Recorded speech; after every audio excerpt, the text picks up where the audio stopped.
Fatigue is a feeling of extreme tiredness, weakness, or lack of energy. It's different to normal tiredness. It doesn't go away with rest or getting a good night's sleep. Look at this graphic to see when you are fatigued. It can be easy to get stuck in an unhelpful cycle. When extremely fatigued, you are forced to rest.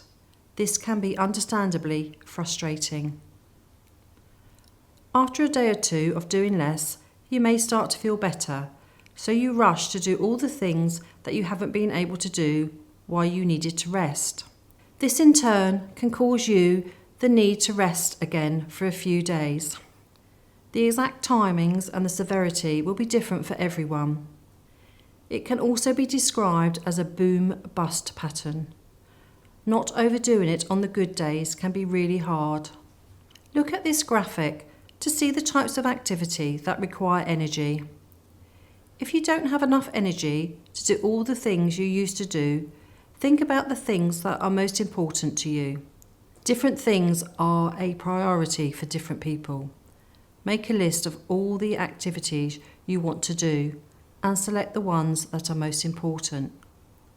Try to include enjoyable and relaxing activities as well as chores.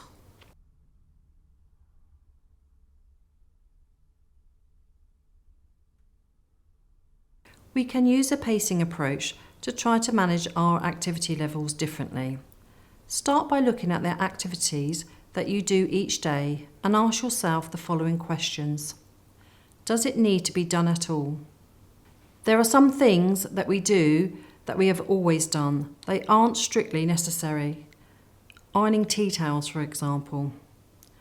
Does it need to be me that does it?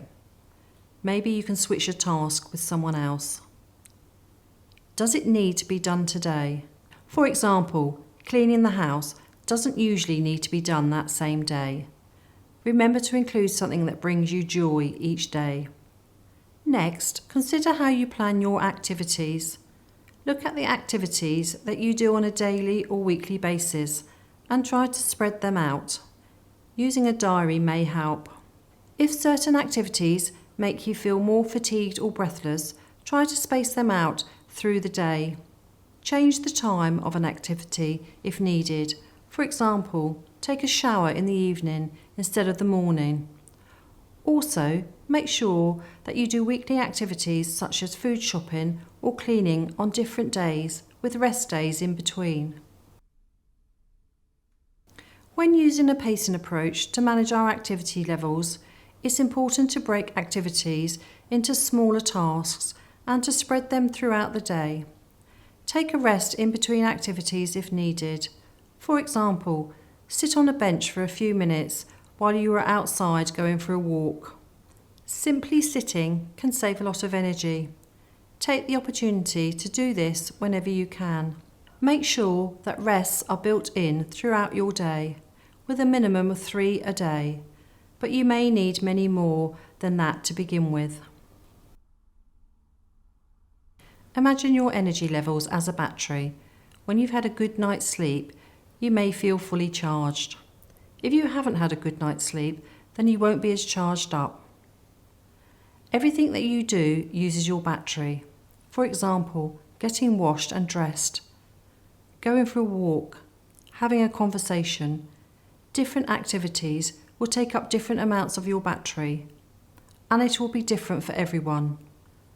Try not to let your battery go down to less than 30 to 40%. If you do, you can start to malfunction, and it may take longer to charge yourself back up again. You can recharge your battery by resting well and sleeping. Have a look at this graph, which shows the pacing zone, boom and bust. Aim to keep yourself in the green zone.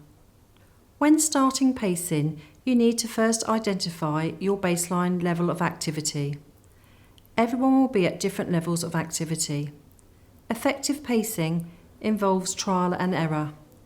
If it works, great. If it doesn't, try something different next time. When you have overdone it, the bad day usually comes 1 to 2 days afterwards, so it is sometimes difficult to work out what has caused it. Using a fatigue and activity diary can help identify the cause. Your aim should be for most days to feel similar and not to have massive swings of good and bad days. The trick is to not overdo it on the good days. Once you have established your baseline, then you can start to gradually increase your activity.